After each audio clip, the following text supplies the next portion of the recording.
Hello friends, मैं सोनू सिद्दीकी स्वागत करता हूं आपका अपने यूट्यूब चैनल एग्जाम दर्पण में। और आज हम देखने वाले हैं कर्नाटक का पठार। जी हाँ दोस्तों, क्या देखेंगे तो कर्नाटक का पठार देखेंगे। इसके पहले हम लोग अगले जो वीडियो में पढ़े थे वो आपका था दक्कन का पठार, और हम लोगों ने दक्कन के पठार को यानी 4 से 5 भागों में बांटा था। दक्कन के पठार में आपका पहला था महाराष्ट्र का पठार, तो दक्कन के पठार के साथ हम लोगों ने महाराष्ट्र के पठार को भी क्या कर लिया था, पढ़ लिया था। ठीक है, और महाराष्ट्र के पठार के बाद आपका जो दूसरा टॉपिक आता है वो आपका है कर्नाटक का पठार। तो उसके बारे में हम विस्तृतपूर्वक अध्ययन करेंगे।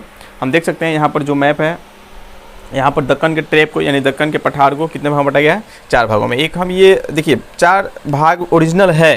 ठीक है, अगर तेलंगाना और आंध्र प्रदेश को मिला दीजिएगा तो ये 3 हुआ, और एक यहाँ महाराष्ट्र में ही है आपका सतपुरा श्रेणी, तो सतपुरा को बीच में शामिल कर दीजिएगा। तो एक सतपुरा श्रेणी, महाराष्ट्र का पठार और आंध्र प्रदेश, पहले आंध्र प्रदेश के नाम से जाना जाता था, तो आंध्र प्रदेश और तेलंगाना मिलाइएगा तो 5 हो जाएगा। आंध्र प्रदेश का पठार और तेलंगाना का पठार, उसके बाद क्या हो जाएगा आपका कर्नाटक का पठार। तो ये सभी पहाड़ियों को हम सम्मिलित रूप से क्या कहते हैं, दक्कन का पठार। तो हम लोग क्या जानते हैं जी, सबसे पहले आज हेडिंग क्या होगा आपका, कर्नाटक का पठार। तो कर्नाटक के पठार को पढ़ने से पहले हम देखेंगे कि कर्नाटक के पठार आखिर किसका अंश है। तो ये आपका दक्कन का जो पठार था, तो दक्कन के पठार को हम लोग कितने भागों में बांटे थे, तो दक्कन के पठार को हम लोग बांटे थे 4 भागों में। एक आपका हो जाएगा महाराष्ट्र का पठार, महाराष्ट्र या इसे दक्कन ट्रेप के नाम से भी हम लोग जानते हैं, दक्कन ट्रेप, ये हम पढ़ चुके हैं अगले वीडियो में। ठीक है, यानी महाराष्ट्र का पठार या दक्कन ट्रेप। ठीक है, दूसरा हो जाएगा आपका, इसी में आता है आपका सतपुरा श्रेणी,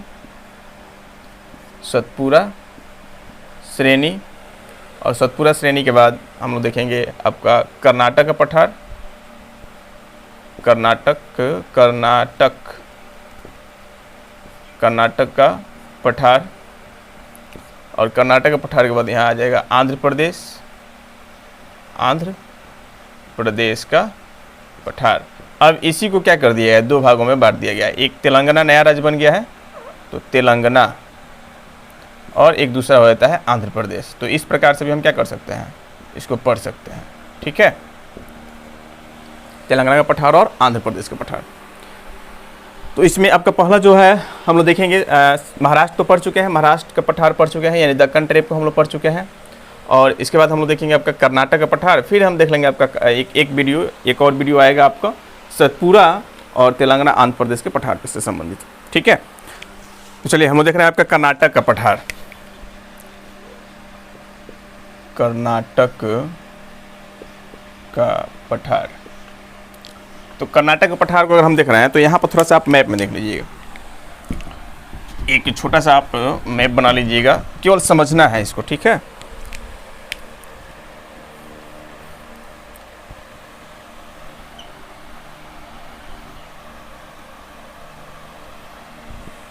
ये आपका हम लोग जानते हैं कि ये आपका दक्कन ट्रेप है, महाराष्ट्र वाला।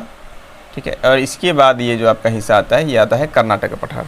ठीक है, तो कर्नाटक पठार को कितने भागों हम बांट सकते हैं। कर्नाटक के पठार जैसे हम देख रहे हैं कि दक्कन के पठार को यानी 4 भागों में बांटा गया है। ठीक है, और उसी प्रकार उसमें उसका एक हिस्सा आपका है कर्नाटक का पठार, लेकिन कर्नाटक के पठार को भी है कितने भागों में बांटा गया है, कर्नाटक के पठार को हम 3 भागों में बांट सकते हैं। ठीक है, यहाँ पर ये 3 भागों में बटा हुआ है, आपका उत्तरी कर्नाटक, मध्य कर्नाटक, और एक हो जाएगा निम्न कर्नाटक या दक्षिणी कर्नाटक। लेकिन अगर देखी जाए ऊंचाई की दृष्टि से तो यहाँ पर हम लोग जानते हैं कि यहाँ पर क्या है, यहाँ पर तो आपका पश्चिमी घाटी श्रेणी अवस्थित है, पश्चिमी घाटी श्रेणी। ठीक है, और ये जो आपका है यहाँ से इसको हम 2 भागों में पुनः बांट सकते हैं। ये कर्नाटक जो है यानी एक आपका हो जाएगा पश्चिमी, एक हो जाएगा पूर्वी। तो पश्चिमी क्षेत्र जो है ये अधिक ऊंचा है, ये वाला क्षेत्र जो है पश्चिमी क्षेत्र, ये क्या है, ये अधिक ऊंचा है। ये आपका पश्चिमी क्षेत्र, ये आपका, क्योंकि हम देख सकते हैं कि पश्चिमी घाट के करीब है, और पश्चिमी घाट के करीब है तो ये क्या होगा, यानी पूरा ऊंचा होगा, और इसके बाद इधर ढाल होगा। ठीक है, तो ये उच्च भाग है, और ये आपका निम्न क्षेत्र है। ये जो आपका क्षेत्र है वो क्या है, निम्न क्षेत्र, ये आपका निम्न क्षेत्र है। तो ये इसको हम क्या बोलते हैं, इसको मैदानी, यानी निम्न क्षेत्र को ये आपका निम्न क्षेत्र होगा, और निम्न क्षेत्र है तो ये हो जाएगा मैदानी भाग, ये आपका मैदानी भाग हो जाएगा, ठीक है। और ये आपका उच्च क्षेत्र है, पश्चिमी क्षेत्र, उच्च क्षेत्र। तो उच्च क्षेत्र को यानी कर्नाटक में बोला जाता है मनाल्ड। तो हम देखेंगे क्यों उच्च होता है, क्योंकि यहाँ पर जो होगा वो क्या होगा, पश्चिमी घाटी है, और पश्चिमी घाटी पहाड़ी हम लोग पढ़े हैं, तो इसके करीब है तो ऊंचा अधिक होगा, और जैसे जैसे इधर जाएगा ढाल जाएगा तो ऊंचाई की दृष्टि से होगा, 2 भागों में बटा गया। यहाँ पर जो महाराष्ट्र के आसपास जो क्षेत्र होगा वो इसके अपेक्षा ज़्यादा ऊंचा होगा, ठीक है, महाराष्ट्र के पठार के आसपास, क्योंकि यहाँ पर लावा द्वारा क्या है, ये लावा की मोटाई महाराष्ट्र में अधिक है, और जैसे जैसे नीचे आएंगे इधर जाएंगे तो लावा की मोटाई कम होगी, ठीक है। तो ये याद रखना है। और जैसे 3 भागों हम बांटे हैं, 3 भागों में, तो 3 भागों में आपका ये हो जाएगा, आपका बोल सकते हैं ऊपरी, ये हो जाएगा मध्य, और ये हो जाएगा निम्न, ठीक है। ऊपरी क्षेत्र या ऊपरी कर्नाटक का पठार या उत्तरी कर्नाटक का पठार, लिख लीजिए उत्तरी कर्नाटक का पठार, और ये मध्य कर्नाटक का पठार, और ये हो जाएगा निम्न कर्नाटक का पठार। तो इस दृष्टि से हम इसको कितना भाग बांट सकते हैं, 3 भागों में बांट सकते हैं। यहाँ पर हम देखेंगे कि महाराष्ट्र में क्या था, महाराष्ट्र में आपका लावा निर्मित बैसाल्ट चट्टान का विस्तार हुआ था। तो जब महाराष्ट्र में लावा निर्मित बैसाल्ट चट्टान का विस्तार हुआ है तो इसी के करीब आपका क्या है, कर्नाटक का पठार भी है। तो कर्नाटक का पठार इसके करीब है, तो यहाँ पर भी क्या होगा, यानी लावा निर्मित बैसाल्ट चट्टान की ही अधिकता होगी। लेकिन उत्तर में ये उत्तरी जो कर्नाटक होगा, यहाँ पर यानी अधिक मात्रा में बैसाल्ट चट्टान पाए जाएंगे। लेकिन जैसे जैसे मध्य में और निम्न में आएंगे, यहाँ पर आपका धरवार और आर्कियन प्रकार के भी चट्टान यहाँ पर पाए जाते हैं, ठीक है। और यहाँ पर जो है आपका ऊपरी कर्नाटक का पठार जो है, यह जो है यानी अधिक बैसाल्ट चट्टान पाए जाने के कारण यहाँ आपको याद रखना है कि यह अधिक उच्च होगा, और अधिक उच्च होगा तो जल धारण नहीं कर पाएगा, मतलब मोटाई इसकी अधिक होगी, ऊंचाई अधिक होगी, तो वर्षा जल यहाँ पर नहीं रुक पाएगा, क्योंकि नीचे जैसे जैसे इधर आइएगा तो ढाल होते जाएगा, तो यहाँ पर वर्षा जल एकत्रित नहीं हो पाता है, जिसके कारण यहाँ पर जल का अभाव होता है। और जल का अभाव होगा तो यहाँ पर कृषि कार्य भी करना मुश्किल होता है, यानी कृषि मतलब होता है लेकिन उतना नहीं होता है जितना कि मध्य और निम्न क्षेत्रों में कृषि कार्य किया जाता है, ठीक है। ये भी तो बोल सकते हैं कि यह मध्य कर्नाटक और निम्न कर्नाटक का मैदान पठार जो है, इसके अपेक्षा यानी ऊपरी कर्नाटक का पठार कम समृद्ध है, ठीक है। यहाँ पर खनिज और धात्विक पदार्थ भी यानी मध्य कर्नाटक और निम्न कर्नाटक की अपेक्षा कम पाया जाता है, क्लियर। ये आपको याद रखना है उत्तरी कर्नाटक से। और मध्य कर्नाटक में हम लोग देखेंगे, मध्य कर्नाटक जो है आपका ऊपरी कर्नाटक की अपेक्षा क्या होगा, अधिक समृद्ध होगा। कोलार का जो खान है, कोलार का खान, ये आपका कहाँ पर अवस्थित है, मध्य कर्नाटक में अवस्थित है, ठीक है। और सबसे ज़्यादा जो आपका प्रमुख और प्रसिद्ध होगा वो होगा आपका निम्न कर्नाटक, क्योंकि यहाँ पर यानी धरवार प्रकार की चट्टानें पाई जाती है, आर्कियन प्रकार की चट्टानें पाई जाती है। तो धरवार और आर्कियन प्रकार की चट्टानें जहाँ पाई जाएगी वहाँ पर हम जानते हैं। अच्छा, आर्कियन प्रकार की चट्टान क्या है, तो आर्कियन प्रकार की चट्टान जो होती है वो सबसे पुरानी चट्टान होती है। जैसे पृथ्वी जैसे ही शीतल हुई यानी ठंड हुई, तो ठंड के परिणाम स्वरूप यानी पृथ्वी के जैसे ही ठंडी हुई तो उसके शीतलन के परिणाम स्वरूप, जमाव के परिणाम स्वरूप जो पहला चट्टान बना वो था आपका आर्कियन प्रकार की चट्टान है। तो आर्कियन प्रकार की चट्टानों में यानी खनिज पदार्थ जो होते हैं वो अधिक मात्रा में पाए जाते हैं। तो यहाँ पर खनिज पदार्थ कौन कौन से पाए जाएंगे, तो सभी प्रकार के खनिज पदार्थ पाए जाएंगे, जैसे आपका तांबा हो गया, लौह अयस्क हो गया, ठीक है, आपका सोना हो गया, चांदी हो गया, मतलब ये जितने भी खनिज हैं ये सभी आपका ये पाए जाएंगे। इसीलिए हम लोग जानते हैं कर्नाटक के पठार में ही, कर्नाटक में ही कोलार का खान पाया जाता है, क्लियर। यहाँ आपका प्रमुख नदियाँ जो है कर्नाटक में बहने वाली, वो भी आपका शरावती नदी हो जाएगी, कावेरी नदी हो जाएगी, ठीक है। ये प्रमुख नदी आपकी दक्षिण कर्नाटक के क्या हो जाएंगे, भाग हो जाएंगे। तो आप लोग कुछ पॉइंट समझ गए होंगे। तो मैं फिर यहाँ पर मैं उसको विस्तार से मैं बताऊँगा। अभी हम लोग क्या कर रहे हैं, यानी इसको जो केवल कर्नाटक की जो प्रमुख विशेषता है उसके बारे में हम लिखेंगे। अब फिर एक एक करके हम लोग उत्तरी कर्नाटक, मध्य कर्नाटक और निम्न कर्नाटक के बारे में समझने का प्रयास करेंगे। चलिए तो हम लोग कर्नाटक के पठार में सबसे पहले हेडिंग डाल रहे हैं, यहाँ आप लोग लिखना शुरू कीजिएगा। इससे संबंधित कुछ पॉइंट आप लोग नोट करते चलिएगा। सबसे पहले कर्नाटक के पठार को कितने भाग में बांटा गया है, लिखेंगे कि कर्नाटक के पठार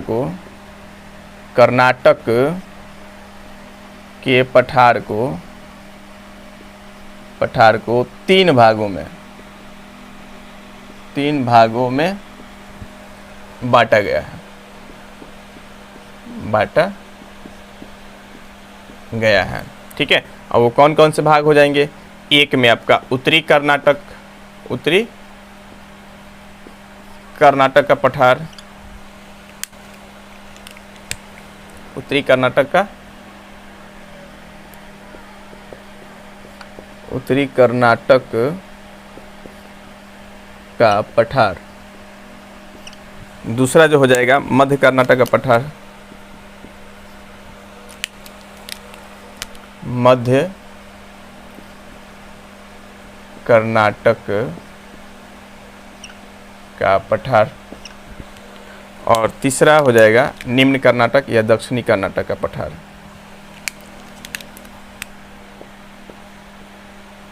निम्न कर्नाटक, कर्नाटक या दक्षिण कर्नाटक का पठार, दक्षिण कर्नाटक का पठार। सबसे पहले कितने भाग में बांटा गया? इसको 3 भागों में बांटा गया है। यहाँ पर किस प्रकार के चट्टान पाए जाएंगे? तो यहाँ याद रखना है कि यहाँ लावा निर्मित बेसाल्ट चट्टान, बेसाल्ट चट्टान पाए जाते हैं, बेसाल्ट चट्टान पाए जाते हैं। ठीक है, यहाँ अब बेसाल्ट के अलावा हम लोगों ने क्या देखा था कि यहाँ बेसाल्ट चट्टान के अलावा आर्कियन, आर्कियन एवं धारवार, धारवार प्रकार के चट्टान भी पाए जाते हैं। आर्कियन और धारवार प्रकार के चट्टान भी क्या होता है? पाए जाते हैं। तो आप थोड़ा सा ये समझिए कि आर्कियन प्रकार के चट्टान क्या है और धारवार प्रकार, मतलब पृथ्वी के ठंडे होने के परिणाम स्वरूप जो चट्टान बना, सबसे पुराना चट्टान, वो आपका आर्कियन कहलाएगा। और आर्कियन चट्टान के अपक्षयन और अपर्दन से जिस चट्टान का निर्माण हुआ उसको हम क्या कहते हैं? धारवार प्रकार के चट्टान। यानी आर्कियन प्रकार के चट्टान सबसे पुराना चट्टान है और सबसे अधिक खनिज पदार्थ किस में पाया जाएगा? तो आर्कियन प्रकार के चट्टान में पाया जाएगा। बाद में आपका धारवार प्रकार चट्टान बना है, यानी आर्कियन प्रकार के चट्टान के बाद। हम बताए हैं एक ट्रिक, वीडियो नहीं देखे देख लीजिए, भारत की भूगर्भिक संरचना, उसमें बताया है आधार कार्ड बिगाड़ दो। ठीक है, आधार कार्ड बिगाड़ दो, आप लोग देखे होंगे। तो उसमें आ से आर्कियन प्रकार, धा से धारवार प्रकार, बी से विंध्य क्रम का चट्टान, गा से गोंडवाना क्रम का चट्टान, दो से आपका बोल सकते हैं दक्कन का चट्टान। तो ये सभी चट्टान हम बता दिए हैं, एकदम ट्रिक से आप देख सकते हैं। उसके लिए क्या ट्रिक था? आधार कार्ड बिगाड़ दो।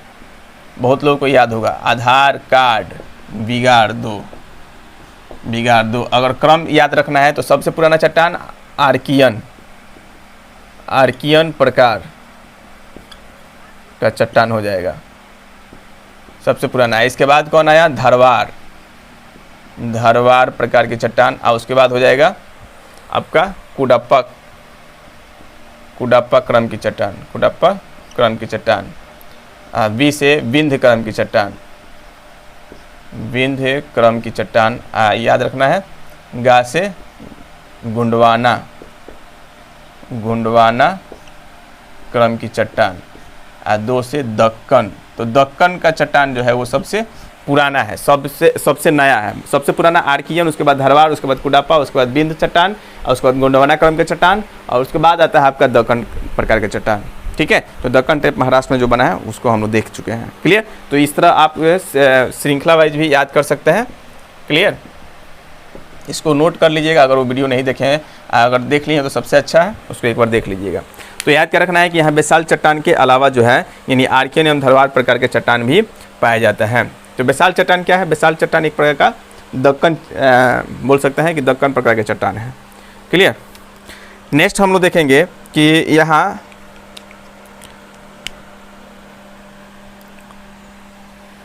देखेंगे कि यहाँ आर्कियन और धारवार प्रकार के चट्टान के कारण यहाँ आर्कियन एवं धारवाड़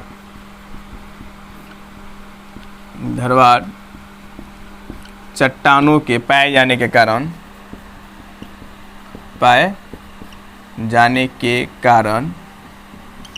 यहाँ आर्कियन एवं धारवाड़ प्रकार के चट्टानों के पाए जाने के कारण खनिज पदार्थ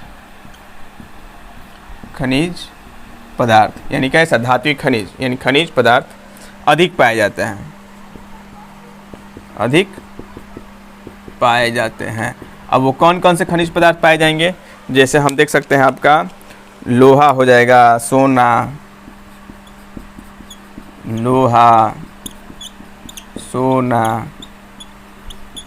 मैग्नीज, तांबा आदि। ये जो पदार्थ हैं ये क्या होता है, यहाँ पाए जाते हैं यानी आपके कर्नाटक के पठार में। और क्या विशेषता होगी, तो यहाँ पर देखेंगे ये तो खनिज से संबंधित हो गया। कृषि, तो इस बेसाल्ट चट्टान ही है, तो बेसाल्ट चट्टान है तो इसका मतलब कि रेगुलर मृदा पाई जाती है, और रेगुलर मृदा पाई जाती है मतलब काली मृदा, जिसको हम क्या कहते हैं, रेगुलर मृदा के नाम जानते हैं।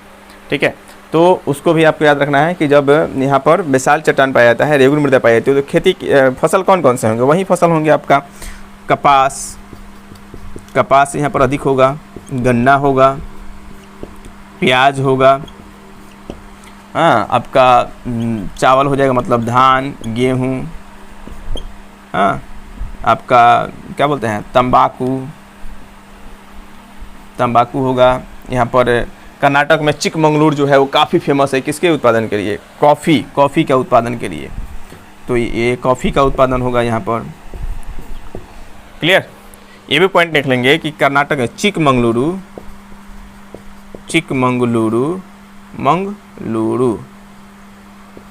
चिकमंगलुरु कॉफ़ी के उत्पादन के लिए काफ़ी प्रसिद्ध है, कॉफ़ी के उत्पादन के लिए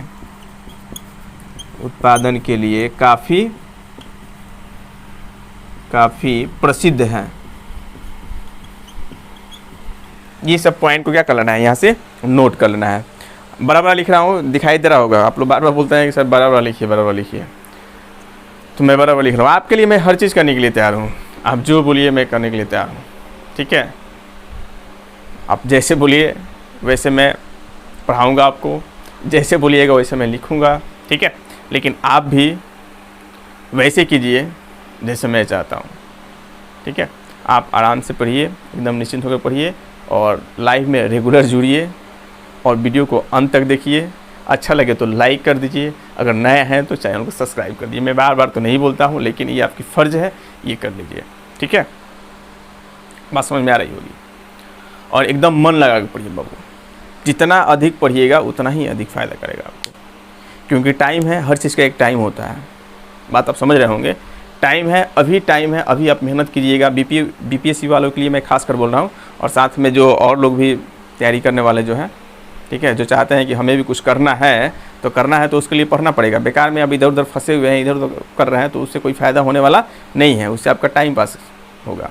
ठीक है, तो आपके पास अभी भी टाइम है, आप अच्छे से रहिए और अच्छे से पढ़ाई कीजिए। अगर कुछ करना है रियल में पढ़ाई कीजिए, एकदम मन से पढ़ाई कीजिए, क्योंकि ये जो टाइम है ना, अगर ये टाइम गुजर जाएगा तो फिर वापस नहीं आएगा। ठीक है, समय बहुत बलवान होता है। आज आपके साथ समय है, कल मेरे साथ होगा, आज मेरे साथ है, कल आपके साथ होगा। बस समझ रहे हैं ना, समय ही होता है जो सबके साथ खेला खेलता है, याद रखिए। और जो समय को नहीं पहचाना वो समझिए कि आपका कुछ होने वाला नहीं है फिर लाइफ में। इसलिए टाइम है, आप संभल जाइए और पूरा फोकस पढ़ाई पे दीजिए, पूरा फोकस अपने लाइफ के प्रति समर्पित कीजिए, क्योंकि जब टाइम निकल जाएगा ना, नहीं बोलता है अब पछतात होत क्या जब चुग गई चिड़िया खेत। टाइम से पहले सबको सचेत हो जाना चाहिए, समझ जाना चाहिए। और थोड़ा सा अभी भी आप लोगों के पास टाइम है तो इसका सदुपयोग कीजिए, अच्छे कामों में इसका उपयोग कीजिए, और पूरा 100% आपका रिजल्ट होगा, मैं ये गारंटी देता हूँ। ठीक है, मैं खुद पढ़ रहा हूँ, आपके लिए मैं पढ़ रहा हूँ। कुछ टॉपिक नहीं पता होता है तो मैं पढ़ता हूँ, और समझिए कि मैं वीडियो बनाता हूँ तो मैं अच्छे से पढ़ता हूँ। ठीक है, क्लास में तो आदमी जाता है और जो है सो है, मतलब वीडियो के लिए थोड़ा सा एक्स्ट्रा हमको देखना पड़ता है कि यूट्यूब पर आ रहे हैं तो एकदम ऐसा टॉपिक दिया जाए कि जो कहीं ना मिले आपको, ठीक है। गूगल सर्च करना, अनेक किताबों को पढ़ना और उसके बाद यूट्यूब पर भी देखना कि कोई मतलब हमसे अच्छा तो नहीं ना बता रहा है, ठीक है। तो ये प्रयास मैं करता हूँ कि अच्छा से अच्छा आपको दिया जाए। आपका ये प्रयास होना चाहिए कि अच्छे से अच्छे आप क्या कीजिए, इसको सीखिए, अच्छे से अच्छे तरीके से इसको पढ़िए और सीखिए और अपने लाइफ में आगे बढ़िए। बस हमारी यही कामना है, ठीक है। मैं गलत इंसान नहीं हूँ, कल मैं बोल दिया था आपको, मुझे अफसोस है, मैं बोल दिया हूँ आप लोगों को, लेकिन बोला हूँ उनको जो उल्टा सीधा कमेंट कर रहे थे। और कल नहीं, उसके अगले वाले वीडियो में जो बोले थे कि सर नहीं कल कमेंट में उल्टा सीधा कमेंट आया था, तो कल कोई कमेंट नहीं आया था। उसके अगले वाले वीडियो में आप लोग देखे होंगे, कोई एक दो लड़का इधर कमेंट किया था, मैं उसको बोला हूँ आप मेरे बातों को बुरा ना माने, और क्या कीजिएगा, इंसान है, गलती होती है। एक लड़का बोला था सर आप हमको बोल दिए हैं, हाँ तब हम पहचानेंगे तब तो कौन है कौन नहीं, हम ऐसे ही बोल दिए होंगे, हो सकता है। तो उस सब बातों को ध्यान नहीं देना है, पढ़ना है और अच्छे से रहना है, ठीक है। चलिए आगे बढ़ते हैं, आप लोग समझदार हैं बहुत। यहाँ पर देखिए, तो इतना आप नोट कर लिए होंगे। चिकमंगलुरु कॉफ़ी के उत्पादन के लिए, कॉफ़ी क्या है, चिकमंगलुरु कॉफ़ी के उत्पादन के लिए काफ़ी प्रसिद्ध हैं। ये पॉइंट आपको याद हो गया होगा। यानी कर्नाटक के पठार को कितने भाग में बांटा गया है? 3 भागों में, कर्नाटक का पठार, मध्य कर्नाटक का पठार और निम्न कर्नाटक का पठार, ठीक है। यहाँ जो है लावा निर्मित बेसाल चट्टान पाए जाते हैं, ये आपको याद रखना है। यहाँ बेसाल चट्टान के अलावा आर्कियन और धरवार प्रकार के भी चट्टान पाए जाते हैं। यहाँ आर्कियन एवं धरवार प्रकार के चट्टान पाए जाने के कारण यानी जो धात्विक खनिज है वो अधिक मात्रा में यहाँ पर पाई जाती है, ठीक है। जैसे यहाँ पर लोहा हो गया, सोना हो गया, मैग्नीज हो गया, तांबा हो गया, ये सभी आर्कियन पर यहाँ पर आपका कर्नाटक के चट्टान में पाए जाते हैं। कृषि में क्या, तो यहाँ पर कपास, गन्ना, प्याज, धान, गेहूँ, तंबाकू, कॉफ़ी, इन सब चीज़ों का क्या होता है, उत्पादन होता है, ठीक है। चिकमंगलुरु कॉफ़ी के उत्पादन के लिए काफ़ी क्या है, प्रसिद्ध है। ये पॉइंट आप लोग नोट कर लिए होंगे, उम्मीद करता हूँ। एक बार आप स्क्रीनशॉट ले लीजिए ताकि मैं इसे मिटा दूँ। हो गया, चलिए नेक्स्ट हम लोग देखेंगे आपका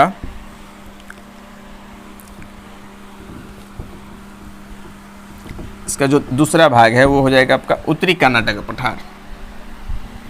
उत्तरी कर्नाटक का पठार, चलिए सबको मैं मिटा दे रहा हूँ। इसके लिए एक अलग से हम लोग मैप बनाएंगे उत्तरी, मध्य और निम्न के लिए, और सबकी विशेषताओं को यहाँ पर हम मैप में पहले समझ लेंगे और फिर उससे संबंधित टॉपिक जो होंगे, जो क्वेश्चन बनेंगे उसको हम नोट करवा देंगे आपको, ठीक है।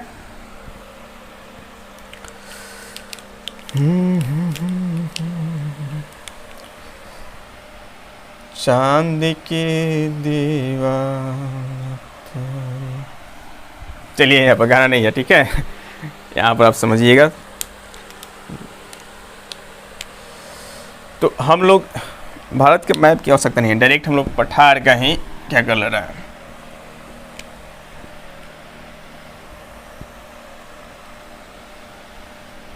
पठार ही बना ले। कर्नाटक का पठार मान लीजिए, ये किसका पठार है, कर्नाटक का पठार है।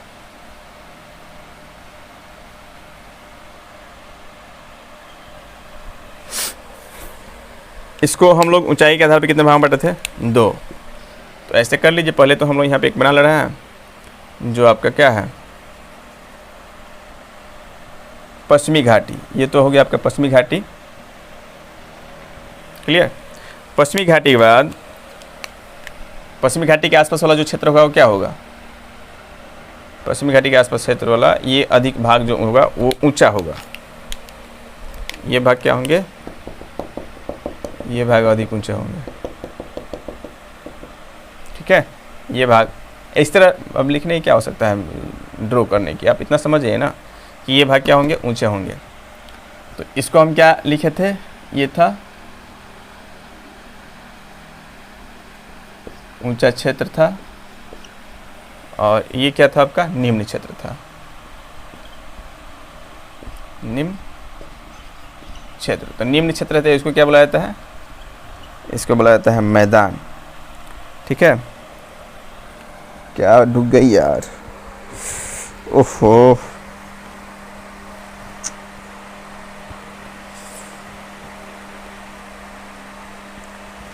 क्या है यार, बहुत काट रहा है तेरी बात।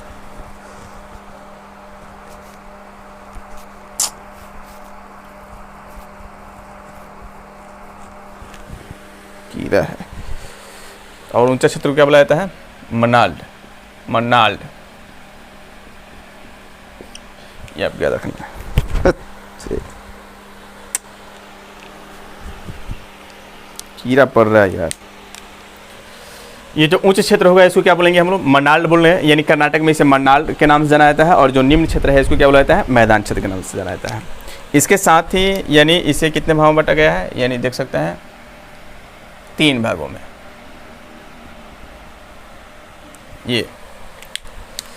ये आपका क्या था? ये था उत्तरी कर्नाटक, ये हो जाएगा मध्य कर्नाटक, और ये था आपका निम्न कर्नाटक या निम्न कर्नाटक। ठीक है, ये उत्तरी कर्नाटक का पठार, ये हो जाएगा मध्य कर्नाटक का पठार, और ये आपका निम्न कर्नाटक का पठार। क्लियर? अब देखेंगे कि उत्तरी कर्नाटक की विशेषता क्या क्या है, यहाँ पर क्या क्या अंश है जो आपका पाया जाता है। यहाँ पर 2 प्रमुख नदियाँ हैं, ये देखेंगे। एक तो मालप्रभा नदी बहती है इधर, और एक घटप्रभा। ये भी पॉइंट नोट कर लीजिएगा, मालप्रभा, और ये हो जाएगी आपका घटप्रभा। घटप्रभा नदी। क्लियर? यहाँ पर 2 प्रमुख शहर भी अवस्थित है। एक तो आप जानते हैं बेलगांव। बेलगांव कांग्रेस अधिवेशन आपको पता होगा, जहाँ पर कांग्रेस गांधी जी ने प्रथम बार क्या किया था? अध्यक्षता किया था। तो ये हो जाएगा आपका बेलगांव। बेलगांव इसी में पड़ता है, बेलगांव। और ये हो जाएगा गुलबर्ग। गुलबर्ग ये यहाँ के प्रमुख शहर हो जाएंगे। और क्या विशेषता हो सकती है यहाँ की?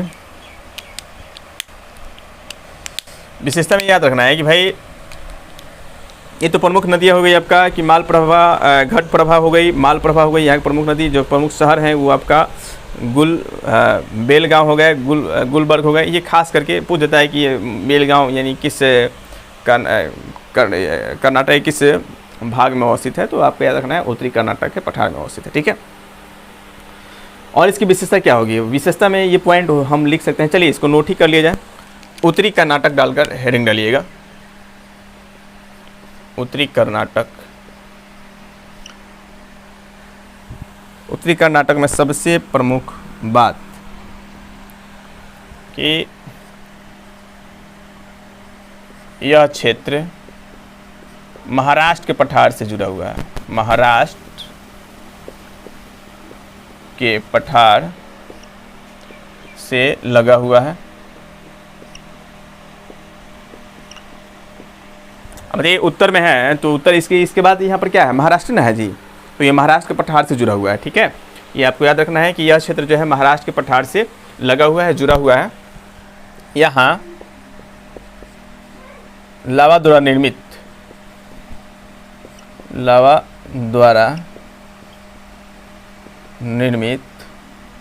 बेसाल्ट चट्टान अधिक पाई जाती है। बेसाल्ट चट्टान यानी मध्य कर्नाटक एवं निम्न कर्नाटक की अपेक्षा अधिक पाई जाती है। मध्य कर्नाटक एवं निम्न कर्नाटक के अपेक्षा यानी मोटी पाई जाती है, माने मोटी परत पाई जाती है, मोटी पाई जाती है। ठीक है, अब यहाँ पर परत जो है मोटी होगी तो वर्षा जल, अब बेसाल्ट चट्टान तो हम लोग जानते हैं कठोर होता है, तो बेसाल्ट चट्टान अगर कठोर होता है तो ये बताइए कि वर्षा जल क्या वहाँ पर एकत्रित होगा? वर्षा जल एकत्रित नहीं होगा। वर्षा जल मतलब भौम जल, वर्षा जल से भौम जल का निर्माण नहीं होगा, क्योंकि कठोर चट्टान अगर एक तो विशाल चट्टान कठोर होती है और साथ में इसकी मोटाई अगर अधिक है तो वो रिस कर अंदर जाएगी ही नहीं, क्योंकि वो कठोर विशाल चट्टान होता है। ठीक है, तो ये आपको याद रखना है कि यहाँ लावा द्वारा निर्मित विशाल चट्टान मध्य कर्नाटक एवं निम्न कर्नाटक के अपेक्षा क्या होती है, मोटी होती है, जिसके कारण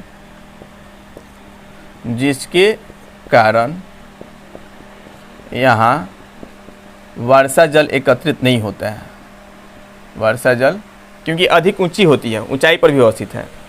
ठीक है, अपेक्षा अधिक मोटी होती है, तो ये पॉइंट लिख लीजिए, अधिक मोटी होती है तो ऊंचाई भी अधिक होगी, मोटी होती है,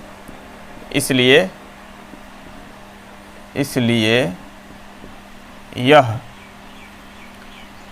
कर्नाटक का, बोल सकते हैं कर्नाटक का सबसे ऊंचा भाग है। सबसे ऊंचा भाग है। सबसे ऊंचा भाग कौन होगा? आपका उत्तरी कर्नाटक। ठीक है ना, कर्नाटक सबसे ऊंचा भाग है। इसी के कारण यहाँ वर्षा जल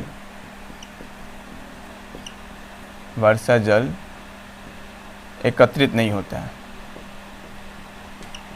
एकत्रित नहीं होते हैं, और वर्षा जल एकत्रित नहीं होते हैं, जिससे भौम जल नहीं बनेगा, जिससे भौम जल भी नहीं बन पाता है। अब भौम जल नहीं बन पाएगा तो क्या होगा? यहाँ क्या होगी?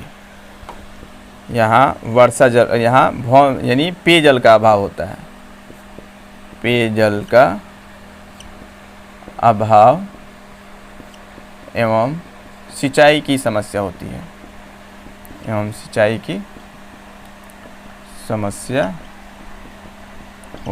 है, ठीक है, ये आपको याद रखना है।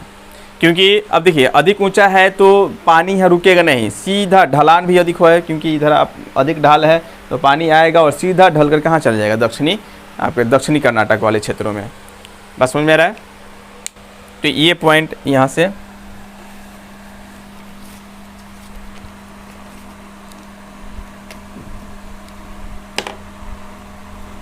बस समझ में आ रहा है? तो ये पॉइंट क्या हो जाएंगे?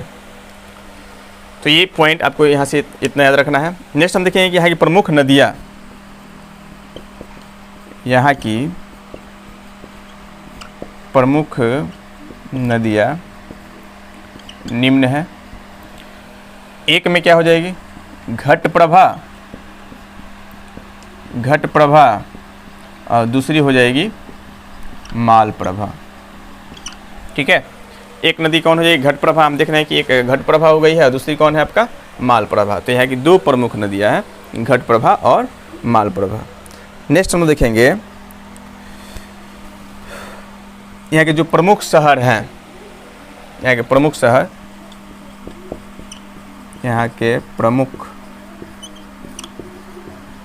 शहर या क्षेत्र ही लिख लीजिए, प्रमुख क्षेत्र आपका बेलगांव, गुलबर्ग, बेलगांव। उसके बाद क्या हो जाएगा? बीदर आदि बोल सकते हैं, आदि है। ठीक है, यहाँ के जो प्रमुख शहर हैं ये आपको इतना याद रखना है, बेलगांव, गुलबर्ग और बीदर आदि है।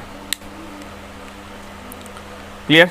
तो आपके उत्तरी कर्नाटक में इतना आप याद रख सकते हैं, इससे ज़्यादा इतना अगर पॉइंट लिख देना है आपका बीपीएससी में भी या कहीं भी एग्जाम में अगर क्वेश्चन आ रहा है कि भाई उत्तरी कर्नाटक पर प्रकाश डालें, तो इतना अगर लिख दीजिएगा काफ़ी है। और कर्नाटक पे बोले तो इतना पूरा हम लिखेंगे आपका 500, 250, 300 सब से प्लस ही होगा। क्लियर? बस आप लोग अच्छे से पढ़िए, मैं पूरा गारंटी के साथ बोल रहा हूँ, पूरे जुनून के साथ आपको मैं पढ़ाने वाला हूँ और पढ़ा रहा हूँ। ठीक है, समझिए कि मेरी इतनी तबीयत ख़राब है, अंदर से मैं अब बता नहीं सकता, मतलब बहुत तबीयत ख़राब है। ठीक है, उस दिन में तबीयत ख़राब तो नहीं, लेकिन फिर भी तबीयत ख़राब होने के बावजूद भी आप लोगों के कारण मैं यहाँ पर आया हूँ, क्योंकि पढ़ा रहा हूँ, थोड़ा सा मन भी लग रहा है, वरना समस्या हो रही है। जैसे अकेले बैठने पर नहीं होता है, टेंशन, थोड़ा सा टेंशन ये है कि मुझे भी हर हाल में क्या करना है, जल्द से जल्द, टाइम भी कम है और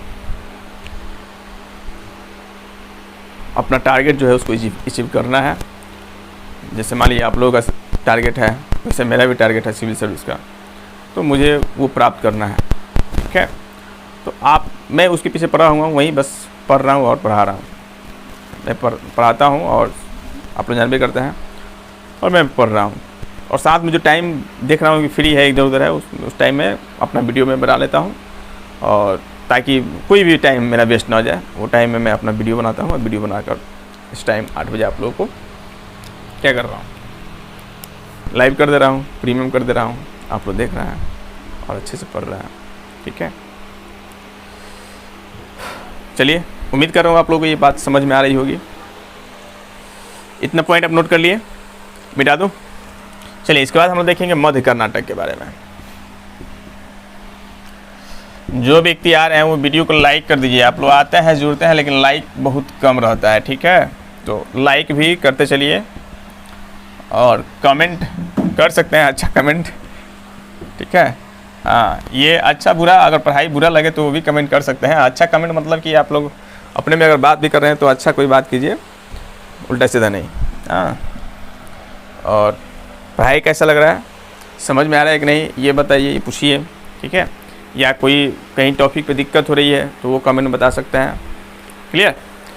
जो भी आपकी समस्या हो, कमेंट बॉक्स आपके लिए खुला हुआ है, उसमें आप अपनी राय दे सकते हैं।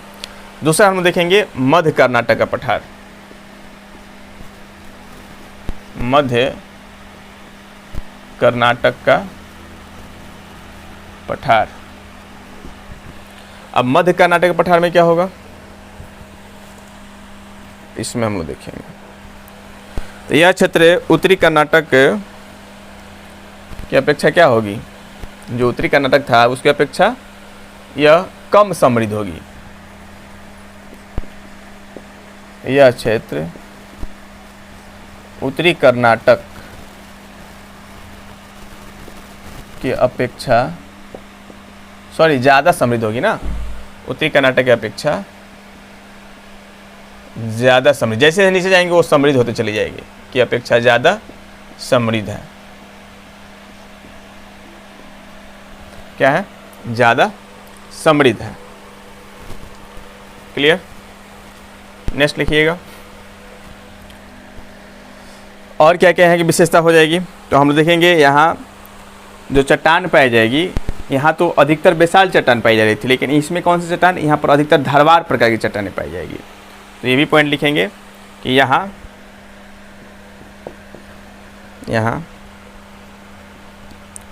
धारवार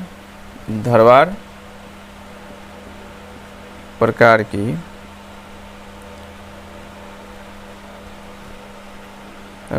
की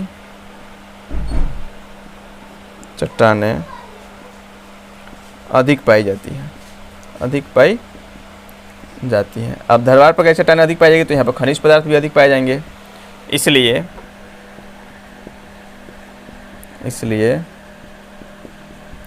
यहाँ खनिज पदार्थ भी अधिक पाया जाता है। यहाँ के प्रमुख क्षेत्र आपका चिकमंगलुरु है, चिकमंगलुरु और धारवार जिला ही है, चिकमंगलुरु और धारवार, ये दोनों आपका मध्य कर्नाटक के भाग हैं। अब देखिए, सबसे पहले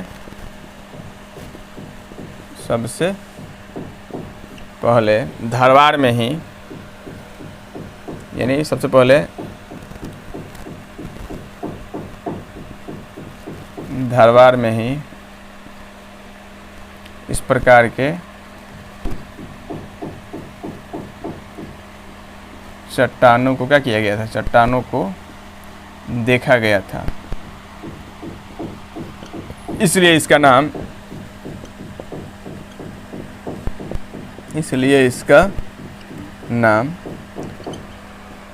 धारवार चट्टान रखा गया। मतलब सबसे पहले धरवार जिला में ही एक अलग प्रकार के चट्टान को दिखाया गया था, यानी धरवार क्रम के चट्टान को दिखाया गया था, इसलिए इसका नाम क्या रख दिया गया, यानी धरवार चट्टान रख दिया गया। ठीक है, ये आपको याद रखना है। यहाँ की प्रमुख नदियाँ आपका तुंगभद्रा और शरावती हो जाएगी। तुंगभद्रा इधर बहती है, ये भी पॉइंट याद रखना है। तुंगभद्रा, ये तुंगभद्रा नदी हो जाएगी।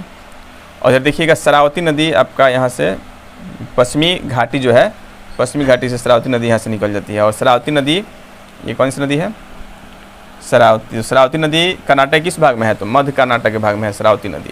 ठीक है, पश्चिमी घाट से निकलती है और ये आपका अरब सागर में गिर जाती है, ये मान लीजिए अरब सागर है।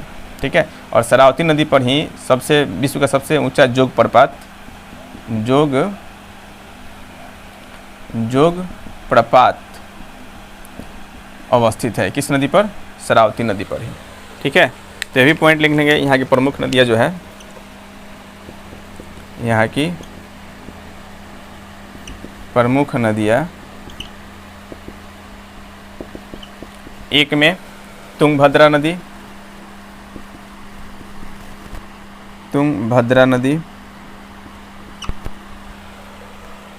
एवं में क्या हो जाएगी आपका तुंगभद्रा नदी, दूसरी हो जाएगी आपका शरावती नदी। शरावती नदी, इसमें एक पॉइंट और डाल देंगे कि शरावती नदी पर, शरावती नदी द्वारा विश्व का सबसे ऊंचा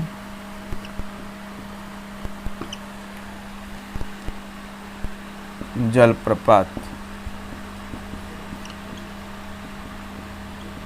जोग जलप्रपात अवस्थित है। जोग जलप्रपात अवस्थित है। जलप्रपात समझते हैं, इस तरह देखे होंगे झरना द्वारा पानी गिरते हुए, इसी को जलप्रपात कहता है। ठीक है, तो ये तो क्रमबद्ध तरीके से ये पर्वत की एक श्रेणी हो गया, ये सब पानी गिर रहा है, पानी गिर रहा है, पानी गिर रहा है, तो ये मतलब इसकी ये लंबाई कम हुई। लेकिन डायरेक्ट अगर इस तरह से अगर अवस्थित हो तो यहाँ से लंबे रूप से गिरता है। तो ये आपका उदाहरण है आपका शरावती नदी का। ये सबसे ऊंचे पर्वत से पानी गिरता है। ठीक है, पानी गिरता है और एक जोग प्रपात का निर्माण करता है। बस समझ रहा है। तो यानी देखिएगा फिल्मों में आप देखे होंगे कि पर्वतों से जल गिरता है, बाहुबली में देखे होंगे जहाँ पर ले जाता है गिराने के लिए, तो वहीं था आपका जोग जलप्रपात। क्लियर। तो ये सबसे विश्व का सबसे ऊंचा जलप्रपात क्या है, ये आपका शरावती नदी, शरावती द्वारा विश्व का सबसे ऊंचा जलप्रपात बनाया जाता है, जिसे हम क्या कहते हैं, जोग जलप्रपात के नाम से जानते हैं, या जोग जलप्रपात अवस्थित है। क्लियर। कि यहाँ पर बाबा बुदन की पहाड़ी अवस्थित है। ये आप लोग देखे होंगे, बाबा बुदन की पहाड़ी हम आगे पढ़ाए हैं। तो बाबा बुदन की पहाड़ी अवस्थित है और यहाँ पे दो चोटियाँ भी है, केंद्रमुखी और मुलैनगिरी। ठीक है, बाबा बुदन, ये बाबा बुदन की पहाड़ी। ठीक है, बाबा बुदन की पहाड़ी आपका पश्चिमी कर्नाटक में है। ठीक है ना। और यहाँ बाबा बुदन की दो सर्वोच्च चोटियाँ हैं, एक को केंद्रमुखी बोलते हैं,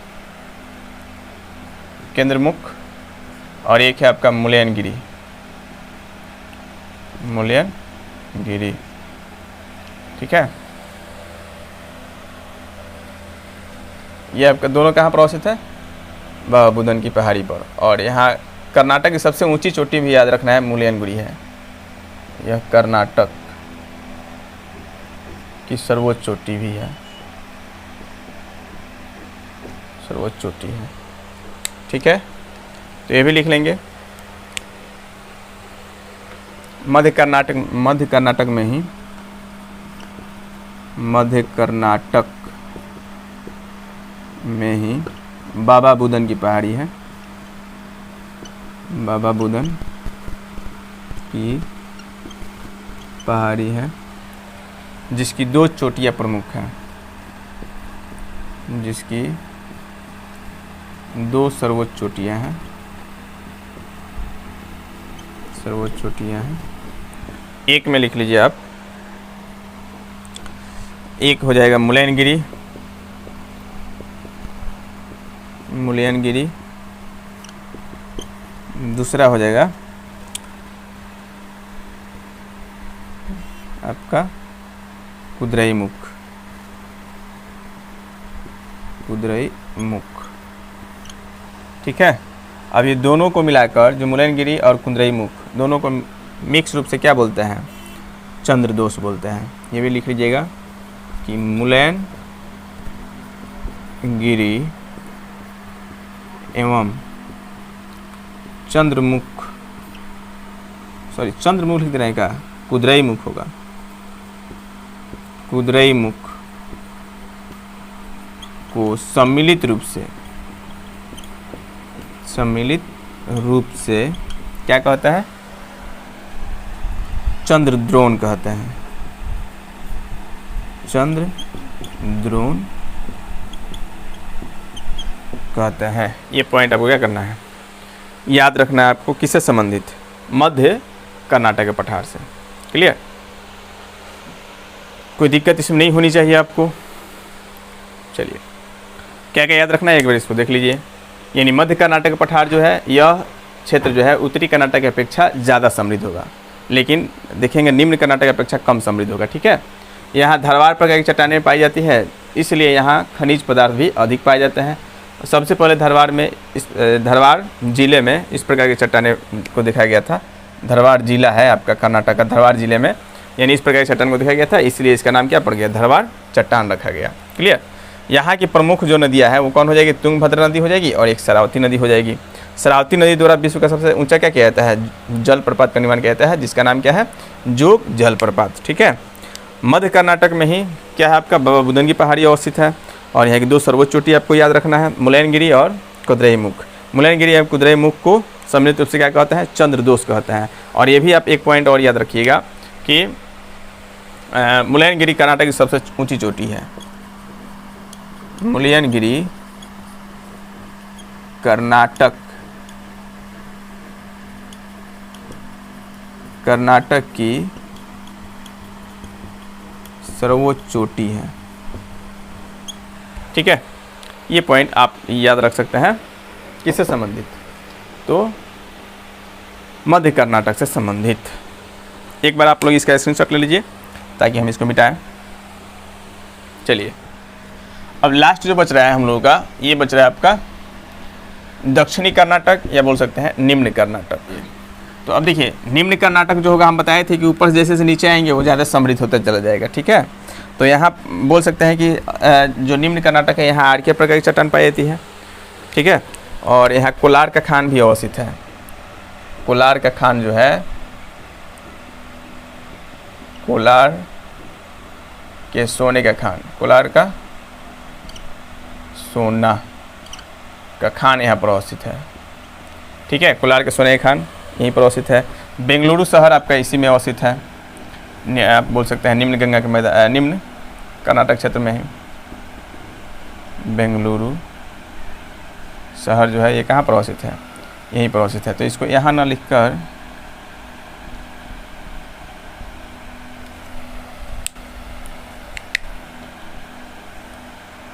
कोलार और बेंगलुरु, कोलार बस लिख देना, याद रखना है बेंगलुरु, कोलार खान और बेंगलुरु शहर। ये आपके किसमें है? निम्न आपका क्या हो जाएगा? कर्नाटक के क्षेत्र में है। और क्या क्या विशेषता हो जाएगी? तो हम लोग देखेंगे कि यहाँ से एक नदी निकलती है ताल कावेरी से। ये पश्चिमी घाट है आपका ताल कावेरी, ये ताल कावेरी से निकलती है। ताल कावेरी से कौन सी नदी निकलती है? कावेरी नदी, कावेरी नदी। तो यहाँ की प्रमुख नदी जो हो जाएगी, कौन नदी होगी? कावेरी नदी होगी। और कावेरी नदी ये आपका पश्चिमी घाट से तो निकलती है, लेकिन ये आपका कर्नाटक होते हुए ये तमिलनाडु होकर कहाँ गिर जाती है? आपका बंगाल की खाड़ी में गिर जाती है। ठीक है। और यहाँ पर यानी कर्नाटक और तमिलनाडु के बॉर्डर पर ये दो आपका जलप्रपात का भी निर्माण करती है। एक आपका शिव समुद्रम जलप्रपात का निर्माण करेगी। हम लोग देखेंगे इसमें आगे चलकर कि ये जब ये कहाँ जाएगी, तमिलनाडु में जाएगी, तो दो जलप्रपातों का निर्माण करती है। एक आपका शिव समुद्रम जलप्रपात और दूसरा होगेनेकल जलप्रपात। तो यहाँ पर जलप्रपात का भी निर्माण करती है। ठीक है, शिव समुद्रम और एक होगेनेकल जलप्रपात। ये दोनों क्या है, जलप्रपात है। तो ये जलप्रपात किस नदी द्वारा बनाया जाता है, दोनों जलप्रपात? तो ये आपके कावेरी नदी द्वारा बनाया जाता है। और इसकी विशेषता क्या है कि यहाँ कोलार का खान पाया जाता है, कोलार के सोने का खान पाया जाता है, मतलब यहाँ सोना निकलता है, आप लोग जानबे करते हैं, ये काफ़ी प्रसिद्ध है। ठीक है, तो कोलार के सोने का खान आपका किस में पाया जाएगा, निम्न कर्नाटक के क्षेत्र में ही पाया जाएगा। और देखिए इधर से पानी जो आएगा, वर्षा जल जो रिस कर आएगा इधर से, क्योंकि अधिक ढाल है, तो कहाँ पर रुक जाएगा, आपका दक्षिणी कर्नाटक में रुक जाएगा। तो यहाँ पर जल का अभाव भी नहीं होता है। और जो लावा द्वारा निर्मित बैसाल्ट चट्टान है उसकी परत यहाँ पर क्या होती है, काफ़ी पतली होती है, तो टूट फूट जाएगी, अक्षय अपर्दन हो गया उनका। तो यहाँ पर कृषि कार्य भी अच्छा होगा। ठीक है, यहाँ पर भौम जल का निर्माण भी होगा। ठीक है, तो ये सभी चीज़ों से क्या होता है, समृद्ध होता है। तो उन सभी पॉइंटों को हम क्या कर लेंगे, यहाँ पर हम लोग नोट कर ले रहे हैं। ठीक है, रखना है मीलागिरी की पहाड़ियाँ और सत्यमंगलम, जो आपका यहाँ पर याद रखना है कि मीलागिरी की पहाड़ियाँ पाई जाती हैं, मीलागिरी की पहाड़ी भी क्या होती है, यहीं पर पाई जाती है। और सत्यमंगलम जल, सत्यमंगलम जो आपका देखिएगा वन है, आप लोग पुष्पा में देखे होंगे, सत्यमंगलम वन यहीं पर पाए जाते हैं। ठीक है, और ये सत्यमंगलम वन किस लिए प्रसिद्ध है, तो यहाँ पर चंदन के लिए प्रसिद्ध है, चंदन की लकड़ी के लिए प्रसिद्ध है सत्यमंगलम वन। आप लोग जानते हैं पुष्पा में देखे है ना, वो कर्नाटक का यहीं का सीन है, सत्यमंगलम जंगल का। ये सभी आपको नोट कर लेना है निम्न कर्नाटक के मैदान में। निम्न कर्नाटक का पठार। क्लियर। अब निम्न कर्नाटक के पठार में क्या क्या, तो लिखेंगे कि यह जो है उत्तरी मध्य और यह कर्नाटक का डायरेक्ट लिख लेंगे, कर्नाटक का सबसे समृद्ध क्षेत्र है। क्लियर। यहाँ आर्कियन एवं धरवार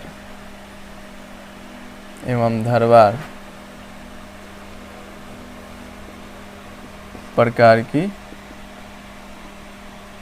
चट्टान पाई जाती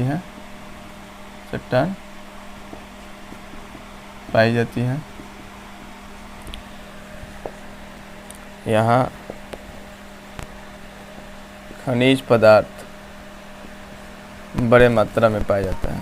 जब ये पाया जाएगा तो ये भी पाया जाएगा, बड़े मात्रा में पाए जाते हैं। यहाँ सोने का खान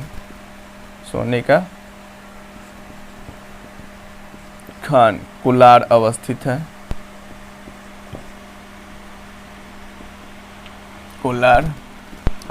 है, ये पॉइंट नोट कर लेंगे।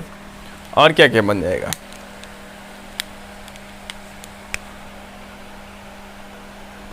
यहाँ की प्रमुख नदी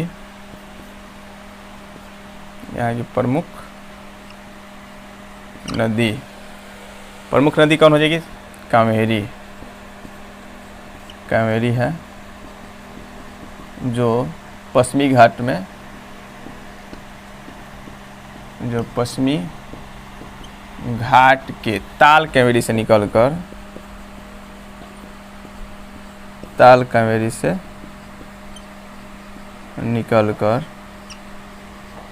तमिलनाडु होते हुए, कर्नाटक से तमिलनाडु होते हुए,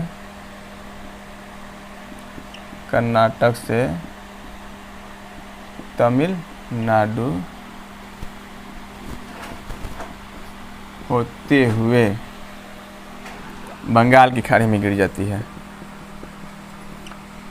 बंगाल की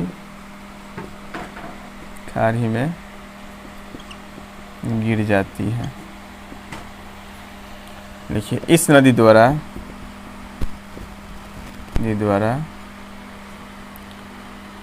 कर्नाटक एवं तमिलनाडु के सीमा पर 2 जलप्रपात का निर्माण किया जाता है। 2 जलप्रपात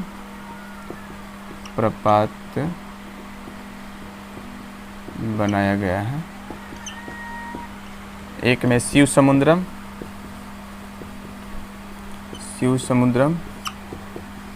और दूसरा होगेनेकल।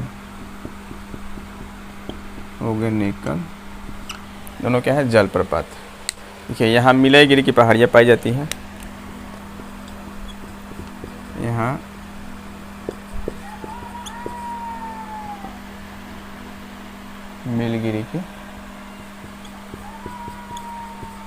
मिलगिरी की पहाड़ियाँ पाई जाती हैं। इसके साथ साथ क्या पाया जाता है? तो यहाँ सत्यमंगलम जल भी पाए जाते हैं। यहाँ सत्यमंगलम वन पाए जाते हैं, जो चंदन के लिए प्रसिद्ध है,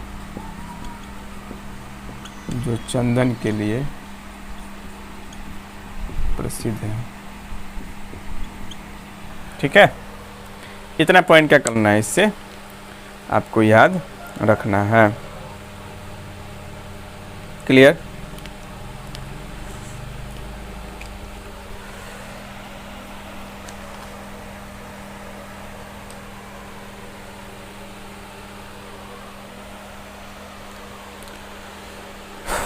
चलिए इतने पॉइंट आप लोग एक बार समझ लिए। क्या निम्न कर्नाटक में क्या रखना है? तो यह कर्नाटक का सबसे यानी समृद्ध क्षेत्र है। यहाँ आर्कियन एवं धरवार दोनों प्रकार की चट्टान पाई जाती है। आर्कियन धरवार दोनों प्रकार की चट्टान पाई जाती है। यहाँ खनिज पदार्थ बड़े मात्रा में पाए जाते हैं। जब ये पाया जाएगा तो ये भी पाया जाएगा। यहाँ सोने का खान मतलब कोलार खान अवस्थित है। ठीक है। यहाँ की प्रमुख नदियाँ जो है वो कौन है? कावेरी नदी है, जो पश्चिम घाट यानी ताल कावेरी से निकलकर कहाँ? कर्नाटक से होती हुई तमिलनाडु होते हुए बंगाल की खाड़ी में जाकर क्या होती है? गिर जाती है। क्लियर? उसके बाद देख लेना है, इस नदी द्वारा यानी 2 जलप्रपात का निर्माण होता है। शिव समुद्रम और होगेनेकल जलप्रपात का निर्माण किया जाता है। ताल के ये पॉइंट आपको याद रखना है। यहाँ मिलाईगिरी पहाड़ियाँ अवस्थित है, मिलगिरी की पहाड़ियाँ अवस्थित है। और ये भी पॉइंट रखना है कि सत्यमंगलम जल जो है वो दक्षिणी कर्नाटक में ही पाया जाता है, जो चंदन के लिए काफ़ी क्या है? फेमस है। तो उम्मीद करते हैं ये वीडियो आपको काफ़ी अच्छी लगी होगी। तो आप लोग बस बने रहिए इसी तरह, और मैं डेली आपको इसका पार्ट जो है अगला पार्ट लेकर आता रहूँगा। बस अच्छे से रहिए। तबीयत नाजुक होने के बावजूद भी मैं आप लोगों को क्लास ले रहा हूँ, अब काफ़ी है। ठीक है, फिर मिलते हैं अगले वीडियो में। तब तक के लिए धन्यवाद। जय हिंद दोस्तों।